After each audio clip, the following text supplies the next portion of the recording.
नमस्कार दोस्तों, मैं आर के ज्योग्राफी विद आर के सर की क्लास में आप सभी का स्वागत करता हूं। दोस्तों, इस वीडियो में प्रमुख भौगोलिक यंत्र अर्थात ज्योग्राफिकल इंस्ट्रूमेंट्स से संबंधित प्रश्नों के बारे में बताया गया है। अक्सर विभिन्न प्रतियोगिता परीक्षाओं में भौगोलिक यंत्रों से संबंधित प्रश्न पूछे जाते हैं, इसलिए मैं वेरी इंपॉर्टेंट क्वेश्चन लेकर आया हूं। आप इस वीडियो को शुरू से अंत तक ज़रूर देखिए। आपका भौगोलिक यंत्रों से संबंधित कोई भी प्रश्न कभी गलत नहीं होगा। Thank you. Question number first है, भूकंपीय तरंगों का मापन किस यंत्र द्वारा किया जाता है? भूकंपीय तरंगों का मापन बैरोग्राफ, क्लाइमोग्राफ, पेंटाग्राफ और सीस्मोग्राफ। तो दोस्तों, भूकंपीय तरंगों का मापन सीस्मोग्राफ द्वारा किया जाता है। इसका डी राइट आंसर है। दोस्तों, आप जो ये यंत्र देख रहे हो, यह सीस्मोग्राफ यंत्र है, जिसको सीस्मोमीटर बोलते हैं। इसके अंदर जो ये वाइट पेपर लगा हुआ है, इस पर ये जो काली काली पेन से चलती है, जो रीडिंग आ रही है, इसको ग्राफ बोलते हैं। तो भूकंपीय तरंगों का मापन इसी ग्राफ द्वारा किया जाता है, जिसको क्या बोलते हैं? सीस्मोग्राफ। क्वेश्चन नंबर 2,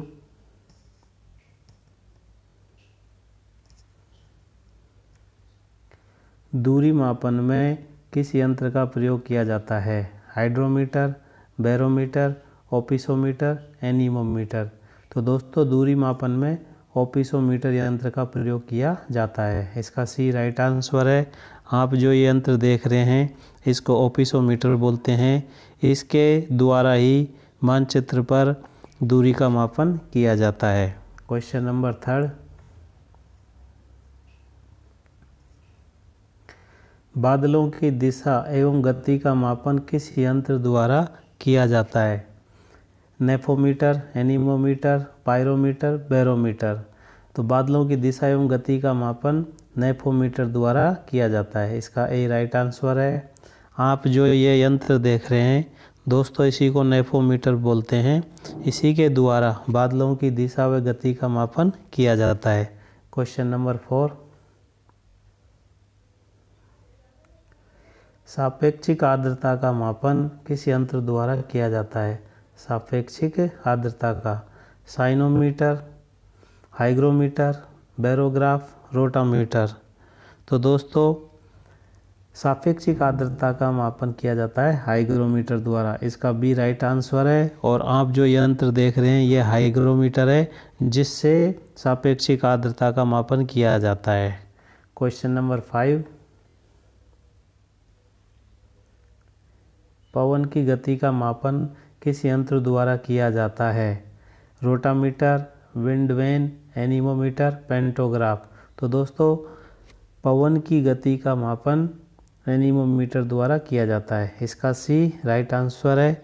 पवन की गति का किससे किया जाता है? एनीमोमीटर। तो आप जो यंत्र देख रहे हैं, इसी को एनीमोमीटर बोलते हैं। इसमें चारों दिशाओं के सूचक लगे होते हैं, नॉर्थ, ईस्ट, साउथ, वेस्ट। ये जिस दिशा से हवा आती है, उस दिशा को ये बताता है कि इस टाइम किस दिशा से हवा आ रही है। ठीक है, तो पवन की गति का मापन किया जाता है एनीमोमीटर से। क्वेश्चन नंबर 6, आकाश के नीलापन का मापन किस यंत्र द्वारा किया जाता है? Pyrometer, cyanometer, manometer, barometer. तो दोस्तों, आकाश के नीलापन का मापन किया जाता है साइनोमीटर द्वारा। इसका बी राइट आंसर है।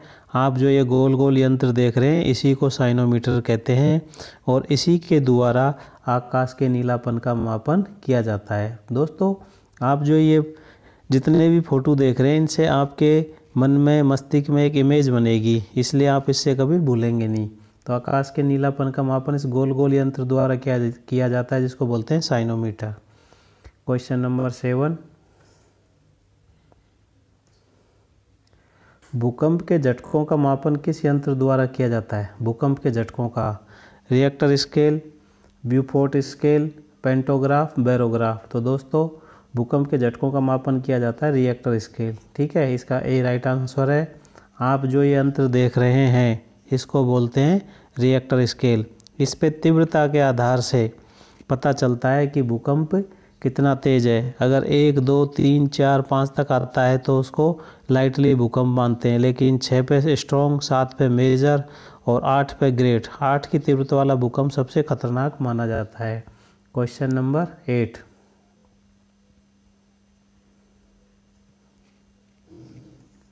मानचित्र पर दूरियों के मापन में किस यंत्र का प्रयोग किया जाता है? तो दोस्तों rotavator, pyrometer, opisometer, rain gauge. तो मानचित्र पर दूरियों के मापन में ओपिसोमीटर का प्रयोग किया जाता है। इसका सी राइट आंसर है। ठीक है। Question number 9।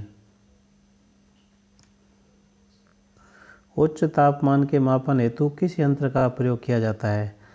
साइनोमीटर, pyrometer, ओटोमीटर, barometer.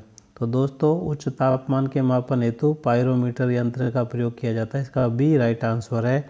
आप जो यंत्र देख रहे हैं, जिस व्यक्ति के हाथ में यह यंत्र है, इसी से उच्च तापमान का मापन किया जाता है। ठीक है। Question number 10।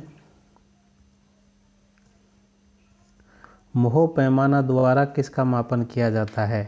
मृदा जल की मात्रा, चट्टानों की कठोरता, लोहे की कठोरता, लकड़ी की कठोरता। तो दोस्तों मोह पैमाना द्वारा चट्टानों की कठोरता का मापन किया जाता है। इसका बी राइट आंसर है। और आप जो देख रहे हो ये मोह हार्डनेस स्केल है, जिसके द्वारा हम चट्टानों की कठोरता का मालूम करते हैं। Question number 11। ज्वालामुखी लावा का तापमान किस यंत्र द्वारा नापा जाता है? ज्वालामुखी लावा का तापमान, पायरोमीटर, पेंटाग्राफ, हीदरग्राफ, बैरोमीटर। तो दोस्तों ज्वालामुखी लावा का तापमान पायरोमीटर द्वारा नापा जाता है। मैं आपको जो यंत्र दिखा रहा हूँ ये पायरोमीटर है, जिससे उच्च तापमान भी मापा जाता है और ज्वालामुखी लावा का तापमान भी नापा जाता है। ये व्यक्ति के हाथ में जो यंत्र दिखाई दे रहा है इसी को पायरोमीटर बोलते हैं। Question number 12। टी मापक पर किसका मापन किया जाता है? टी मापक या टी स्केल पर भूकंपीय तरंगें, चक्रवातों की शक्ति, पवनों की गति, सौर प्रकाश की मात्रा। तो टी मापक पर चक्रवातों की शक्ति का मापन किया जाता है। इसका बी राइट आंसर है। आपको जो मैं ये डायग्राम दिखा रहा हूँ, जो चित्र दिखा रहा हूँ, ये टी स्केल का है और इसी पे चक्रवातों की शक्ति का मापन किया जाता है। Question number 13। सापेक्षिक आर्द्रता को किस ग्राफ पर दिखाया जाता है? सापेक्षिक आर्द्रता को क्लाइमोग्राफ, सीस्मोग्राफ, बैरोग्राफ, इर्गोग्राफ। तो दोस्तों सापेक्षिक आर्द्रता को क्लाइमोग्राफ पर दिखाया जाता है।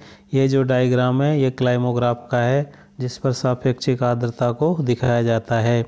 इसमें जनवरी, फरवरी, मार्च, अप्रैल जिस महीने में जितनी सापेक्षिक आर्द्रता होती है क्लाइमोग्राफ उसको दर्शाता है। जैसे जनवरी, फरवरी, मार्च, अप्रैल तक कम आर्द्रता सापेक्षिक आर्द्रता रहती है और गर्मियाँ जैसे जैसे बढ़ती जाती है सापेक्षिक आर्द्रता बढ़ती जाती है। तो इस ग्राफ के द्वारा, क्लाइमोग्राफ के द्वारा हम सापेक्षिक आर्द्रता को दर्शाते हैं। Question number 14।